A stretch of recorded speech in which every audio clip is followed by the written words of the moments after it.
오늘 말씀의 제목은 은혜의 시대, 심판의 시대, 성령의 시대입니다. 이번 주 강남 메시지를 통하여 이 세 가지 시대에 관하여 간략하게 언급했습니다. 요셉이 있는 곳에 양식이 있었습니다. 요셉의 그 애굽 현장은 바로 예수님이 통치하시는 현장이었고, 예수님이 함께 계셨던 그 애굽 현장은 바로 이 시대 살릴 교회 역할을 감당했던 것입니다. 야곱과 그의 아들들이 어려운 기근이라는 것에 직면했을 때에 그 기근 때문에 애굽으로 가게 됩니다.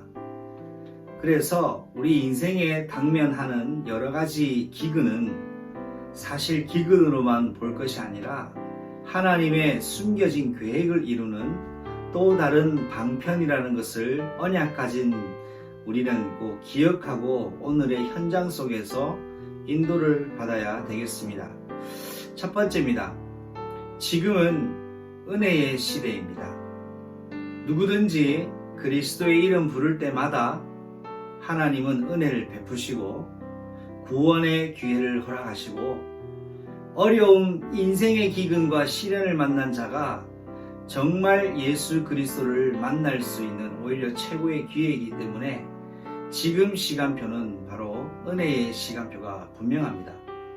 하나님의 은혜라고 할 때에 그 은혜는 하나님의 값없는 일방적인 선물을 뜻합니다.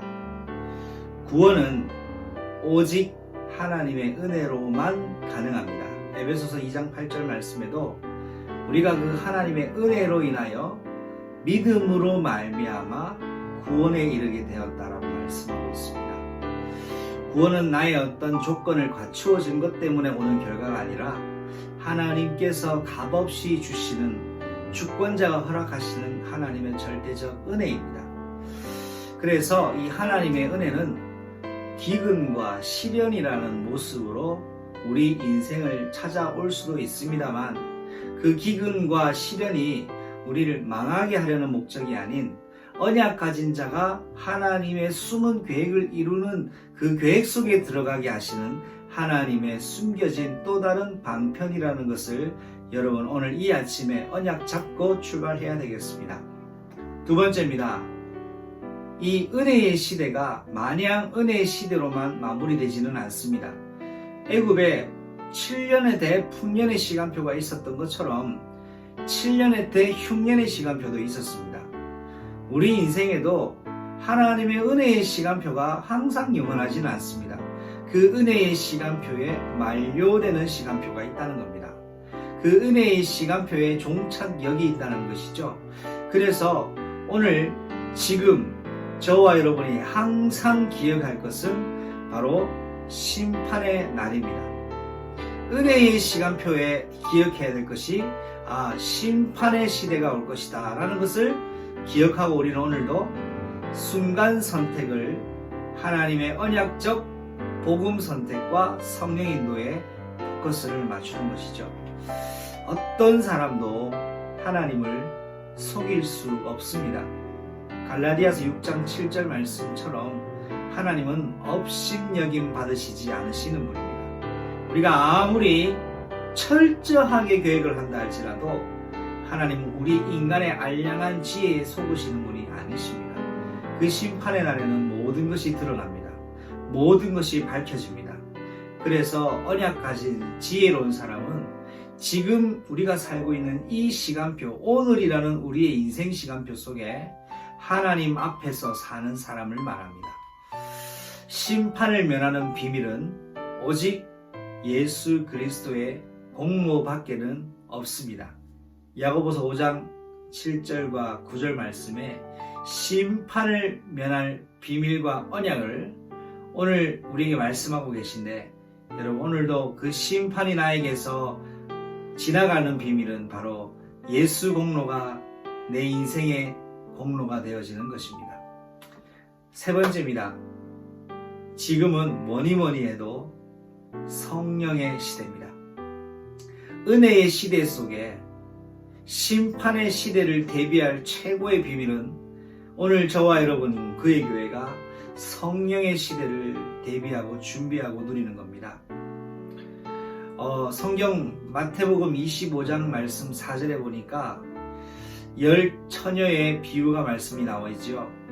등과 기름을 준비한 슬기로운 처녀 5명과 등은 준비했지만 기름을 소진해버린 미련한 5처녀에 대한 이야기를 여러분 알고 계실 겁니다. 이 10명의 처녀는 바로 교회를 말합니다. 등은 복음을 말하고 언약을 말합니다. 교회가 언약은 가지고 복음은 가지고 있는데 뭐가 없습니까? 기름이 없습니다. 신랑을 맞이할 때는 뭐가 있어야 되지요? 기름이 있어야 됩니다. 신랑 대신 예수님을 맞이할 때 저와 여러분이 그대로 역사하셔야 될 보증수표가 있어야 됩니다. 여러분과 저를 구원을 인정해 주시는 그 방편이 있어야 됩니다. 그것이 뭡니까? 예수 그리스도의 이름으로 임하시는 성령입니다. 그래서 바울은 빌립보서 2장 12절에 이렇게 말씀하고 있습니다. 너희가 온전히 두렵고 떨림으로 너희 구원을 온전히 이루라 라고 말씀하고 있습니다. 구원을 주시는 주권자는 하나님이시지 내가 어떤 자격 조건을 갖췄기 때문에 구원을 서비스로 받는 것이 아닙니다. 그래서 우리는 두렵고 떨리는 마음으로 하나님의 은혜에 구원 주시는 하나님의 그 사랑에 다만 감사하며 순복할 뿐인 것입니다. 그래서 오늘 꼭 우리가 기억할 것은 바로 성령으로 오늘 우리의 인생을 살면서 세례를 받는 것입니다. 요한의 세례는 알았습니다. 물세례는 알았습니다. 그러나 예수님이 이 땅에 십자가 지시고 부활하셔서 우리에게 말씀하신 바가 있습니다. 성령으로 세례를 받으리라.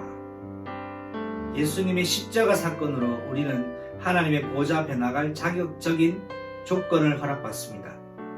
예수 그리스도 이름 고백할 때 하나님의 성령이 내 안에 내주하십니다. 내주하시는 데서 그치지 않고 그 성령이 나를 새롭게 거듭나게 하시고 나를 새롭게 태어나게 하시고 새 사람으로 새 일꾼으로 새 피조물로 재창조하시는 것으로 응답받아 우리는 주님이 오실 길을 성령의 시대를 성령 세례를 받은 하나님의 사람과 자녀로 언약 가진 교회로 준비되어야 되겠습니다.